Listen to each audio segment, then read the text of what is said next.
Canon EOS R8, satu buah kamera keluarannya Canon Indonesia yang menurut gue bisa jadi terbaiknya full frame kamera buat lo yang pengen bikin konten. Kayak pernah denger ya ngomongin ini di R7? Anyway, yuk kita obrolin. Halo, welcome to Nemo Media, tempat dimana gue ngebahas tentang video making, video editing, dan juga gear review, termasuk seperti video saat ini, dimana gue bakal ngebahas Canon EOS R8. Benar, sebelumnya gue sempat bilang kalau Canon EOS R7 adalah salah satu kamera terbaik lo untuk bikin content creation. Versi APS-C-nya dengan beberapa kelebihan, sampai akhirnya si Canon EOS R8 keluar. Jadi gue kasih judul Canon EOS R8, kamera full frame terbaik untuk content creation. Asik. Canon EOS R8 adalah satu buah kamera dengan sensor full frame 24,2 megapiksel menggunakan image processor DJI-X, beratnya 461 gram, menggunakan teknologi First Electronic Curtain. Untuk LCD-nya variangle 3 inci dengan 1,62 juta dot, sementara untuk EVF-nya 0,39 inci dengan 2,36 juta dot. Canon R8 bisa mengambil foto up to 40 frame per second dan juga sudah memiliki weather shield. Untuk video sendiri, Canon EOS R8 ini udah menarik banget karena yang pertama videonya downsample dari 6K ke 4K, sudah menggunakan perekaman teknologi 10-bit 422 kalau lo ngerekam di C-Log 3 atau di HDR-PQ, bisa merekam up to 4K 60 frame per second atau 180 frame per second kalau lo menggunakan FHD. Punya fitur tambahan yang menarik seperti aspect marker up to 9:16, punya teknologi zebra, punya teknologi false color, dan yang menarik mungkin juga punya focus breathing compensation. Kalau lo perhatiin beberapa spesifikasinya, lo tidak akan salah kalau menyangka Canon EOS R8 ini menggunakan sensor yang sama digunakan oleh Canon EOS R6 Mark II. Tapi bisa dibilang ini versi lebih budgetnya mengingat tidak hadirnya IBIS dan juga tidak adanya baterai LPE6NH, yaitu ini menggunakan baterai yang lebih kecil, dan gak ketinggalan untuk masalah shutternya pun dia tidak lengkap, hanya menggunakan First Electronic Curtain, dan bentuk body yang bisa dibilang si Canon EOS R8 ini lebih compact, lebih kecil, berarti untuk heat manajemennya tidak sehandal Canon EOS R6 Mark II. Gue pribadi di saat bikin video ini udah nggak punya nih si Canon EOS R8, jadi udah gue balikin ke Canon, ya barangnya pinjaman gitu ya.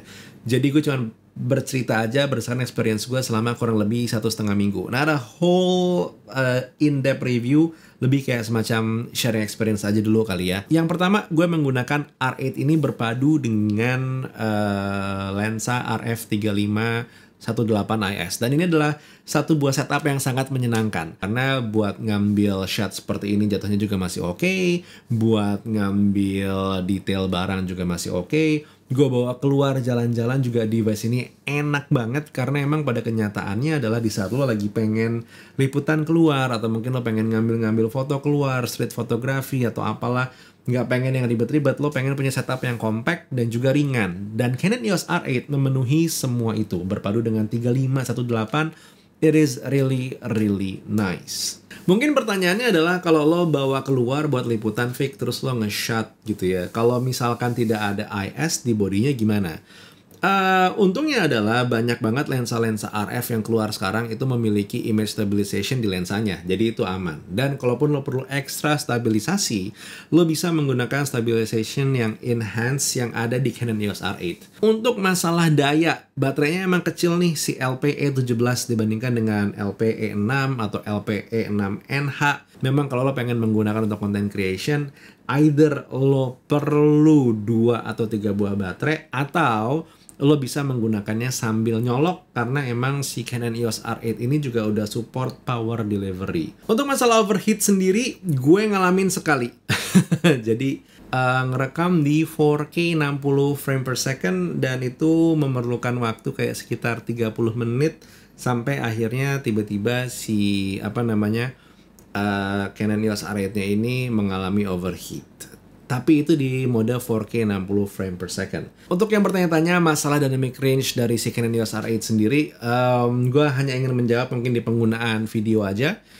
Gue ada beberapa shot yang akan gue tampilkan sekarang. Ini adalah shot yang digunakan kalau misalkan dalam kondisi exposure-nya benar, gue mengekspos untuk gray card itu ada di posisi 0 ya. Jadi atau di posisi hijau itu kurang lebih seperti ini. Exposure 0 itu seperti ini, sementara kalau exposure-nya itu -1 seperti ini. Dan kalau exposure-nya -2 seperti ini. Dan jika exposure-nya -3 seperti ini. Gua pribadi hanya nyaman menggunakan Canon EOS R8 kalau exposure-nya itu ada paling rendah underexpose-nya ada di -1. Lebih dari itu, gue akan cenderung lebih berhati-hati. Sementara kalau untuk overexpose-nya, dalam kondisi 0 dia seperti ini. Dalam kondisi overexpose 1 stop, dia seperti ini. 2 stop overexpose seperti ini. 3 stop seperti ini.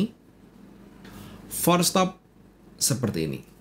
Gue pribadi mungkin hanya akan menggunakan si Canon EOS R8 ini nyamannya untuk amannya gitu ya. Hanya ada di overexpose, 2 stop overexpose. Yang menarik mungkin adalah perbandingan ya antara kemampuan yang dimiliki sama Canon EOS R8 kalau disatuin dengan harganya. Pas gue bikin video ini harganya ada di angka 25.999 ya. Itu harga promonya Canon, dan kalau ngelihat marketplace mungkin beda-beda lah gitu. Ada yang main di 25,2, 25,5 dan segala macamnya. Kalau lo tidak mempertimbangkan baterainya yang agak kecil sebenarnya, terus juga bentuk kameranya yang mungkin tidak segagah Canon EOS R6 Mark II, Canon EOS R8 ini sebenarnya make sense banget ya, karena emang dibikin untuk kita-kita lah yang content creators, entry level, pengen bikin konten langsung jadi dan segala macamnya. Tapi full frame, Canon EOS R8 benar-benar menjadi opsi yang sangat-sangat menarik. Kecuali lo pengen yang lebih handal lagi, bisa IBIS, baterainya lama dan segala macamnya. Mungkin opsinya di harga 25 jutaan itu hadirnya di Canon EOS R7. Kalau ditanya antara R7 sama R8 mendingan mana? Ya jatuhnya adalah tergantung kebutuhan. Kalau emang lo full frame minded, tentu jawabannya adalah R8. Tapi kalau lo emang tipikal orang yang enggak, gue perlunya IBIS, gue perlunya baterai yang lama, gue nggak pengen ribet-ribet, pengen begini begitu segala macam, R7 masih make sense sebenarnya. Mungkin nanti kita coba bikin follow up video perbandingan antara kedua device. Tapi kalau buat sekarang, R8 is actually a really interesting device keluarannya Canon. Dan lumayan mendobrak pasar sih, karena di saingannya kiri kanan belum ada tuh 25 juta, tapi bisa sampai sebegitunya keluaran tahun 2023. Jadi ya, sok, monggo silahkan. Kita ngobrol-ngobrol di kolom komentar, menurut lo gimana tentang kamera Canon yang satu ini. Buat sekarang, Nobo Media cabut dulu, kita ketemu di video berikutnya. Bye!